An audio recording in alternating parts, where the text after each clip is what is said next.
Assalamualaikum warahmatullahi wabarakatuh. Hari ini kita belajar tema 3, subtema 1, pembelajaran yang keempat. Walaupun kalian belajar dari rumah, tetap semangat ya.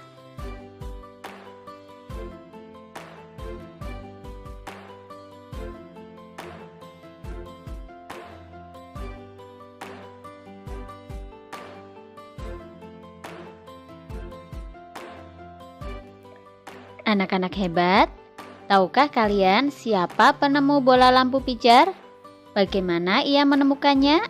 Sikap apa yang harus kita contoh darinya? Mari kita baca teks berikut ini yang berjudul Thomas Alva Edison, sang penemu bola lampu pijar. Pernahkah terbayang olehmu hidup tanpa penerangan? Setelah matahari terbenam, tentu akan sulit melakukan kegiatan di luar rumah karena lingkungan yang gelap gulita. Kegiatan di dalam rumah mungkin juga terbatas. Kita patut mensyukuri salah satu penemuan besar yang mengubah dunia. Penemuan bola lampu pijar oleh Thomas Alva Edison. Thomas Alva Edison lahir di Milan, Ohio pada tanggal 11 Februari 1847.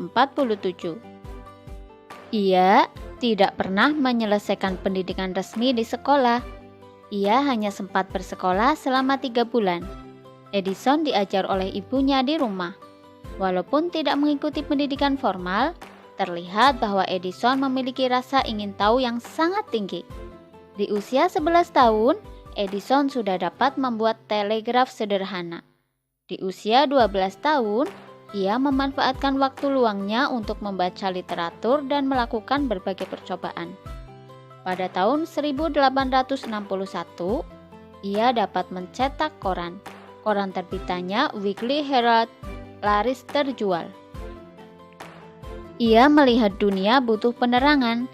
Ia menghabiskan waktu selama 2 tahun serta dana yang cukup besar untuk mengembangkan penemuan.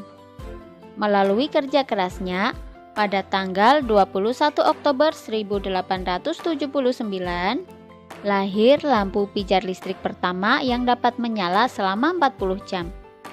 Kegigihan Thomas Alva Edison memberikan hal baru bagi dunia. Rasa ingin tahunya yang tinggi dan sikap pantang menyerahnya mampu mengubah dunia menjadi lebih baik. Anak-anak, isilah bagan berikut ini berdasarkan teks yang sudah kita baca tadi.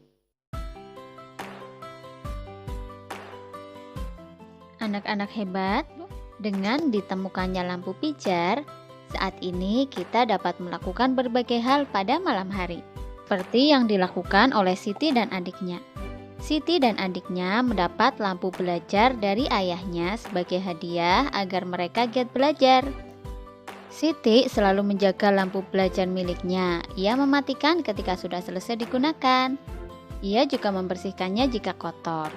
Sampai sekarang, lampu belajar Siti masih bisa digunakan dengan baik, tetapi lampu belajar milik adiknya sudah rusak karena sering tidak dimatikan dan banyak kotoran yang menempel karena jarang dibersihkan. Padahal, ayah sudah berpesan kepada Siti dan adiknya untuk merawat barang-barang mereka. Barang-barang yang dirawat dengan baik tidak mudah rusak. Hal ini membuat barang-barang tersebut dapat dimanfaatkan dalam waktu yang lama. Mari kita jawab bersama pertanyaan berikut ini. Yang pertama, apa hak yang didapatkan oleh Siti? Iya betul, menggunakan lampu untuk belajar. Yang kedua, apakah hak yang didapatkan oleh adik Siti? Sama, yaitu menggunakan lampu untuk belajar. Pertanyaan yang ketiga, apakah Siti telah menggunakan haknya dengan bertanggung jawab? Iya benar sekali. Kemudian kita lanjutkan pertanyaan yang nomor 4. Apakah adik Siti telah menggunakan haknya dengan tanggung jawab? Belum, karena adik Siti tidak merawat lampunya dengan baik.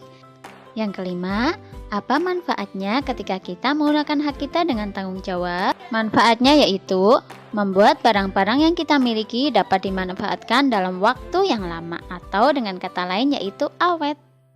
Sekarang isilah tabel berikut ini. Amatilah benda-benda yang menjadi hakmu. Benda-benda yang kalian miliki. Apakah kalian telah menggunakannya dengan tanggung jawab? Bendanya yang kalian miliki misalnya sandal, sepatu, mainan, dan lain-lain. Isi tabelnya dengan lengkap, kemudian jawablah pertanyaan-pertanyaan berikut ini. Orang tua kita telah memberikan hak kepada kita untuk menggunakan barang-barang seperti sepatu, sepeda, dan lain-lain. Kita harus bertanggung jawab ketika menggunakan barang-barang tersebut. Menggunakan dengan hati-hati, kemudian menyimpannya setelah digunakan, dan merawatnya adalah contoh bentuk tanggung jawab kita. Ketika kita bertanggung jawab, barang-barang tersebut dapat kita manfaatkan dalam waktu yang lama atau lebih awet. Berikut ini adalah contoh penggunaan hak yang bertanggung jawab di rumah. Yang pertama, bermain dengan nyaman, kemudian merapikan kembali mainan setelah kalian selesai bermain, agar mainan tidak cepat rusak. Yang kedua, menonton film kesukaan di televisi dengan jarak yang benar dan tidak terlalu malam, agar mata tidak rusak dan agar tidak bangun kesiangan.